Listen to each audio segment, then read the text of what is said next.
Hi everyone, I'm DJ. Woo!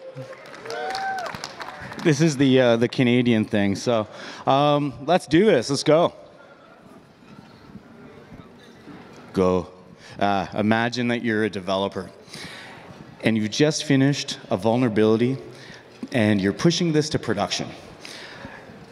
And the problem is, when you put it into your source code repository, you're waiting. And you're waiting for a scan to complete from a vulnerability tool that has taken 10 hours and it's only 10% done. So what do? Do you, sorry, this is interesting. It's an unused tool. And this tool has been around for many, many years. The only problem is it's never been utilized in a DevOps pipeline. So this security control is new, it's in there, and there's no information about this. And when this fails, it's just another day in DevSecOps for any DevOps developer, where things are fine, things are operating just perfectly, and security comes in, jams the security control in, and everything goes to hell in a handbasket. After that, the developers and the product owners get together and they say, well, you know what, we can't get this product out to production. So we're going to remove the security control. And it's gone. The product goes out to production with vulnerabilities in it. And they don't tell the security organization, which is totally uncool. In fact, they don't tell us for a few days. So we have no vulnerability information coming in to our central security, cybersecurity group. Everyone thought that the security organization was not responsive, but there was only 3 of us, and we were relying on a 1,200-gallon high-test fuel bed taking a nap, apparently. We worked with the developers, and we made everything perform better. We increased the capacity of all the servers that were running this tool in an effort to, or an attempt to get rid of this clog and not do it again, but it didn't scale. We scaled this up to 40 instances in AWS, and it still wasn't big enough. And the problem was, this was just a tool that was never meant to be used for large enterprise applications. The problem as well was that the remediation that we did by expanding our infrastructure also cost more than licensing the tool itself. So we were in a situation where we had a tool and things just didn't work with it. It was the wrong tool for the wrong job.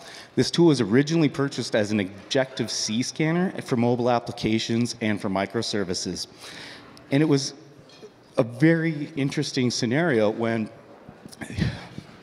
sorry, 5 minutes is really interesting. Sorry, I had to have more beer here.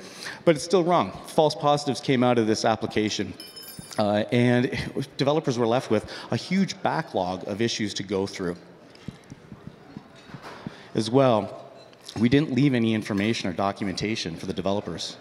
So when the system went down, there was no assistance from anybody in the software security organization. The tool was put in, and it was just abandoned. It was just let go.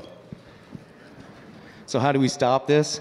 Well, for subsequent applications, we decided that we were going to slow down. We're going to take a look at the security controls that we put into our pipelines and look at them and see, are they introducing any unnecessary drag?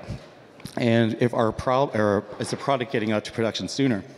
Second, have an architecture, have some kind of information that you have from the community.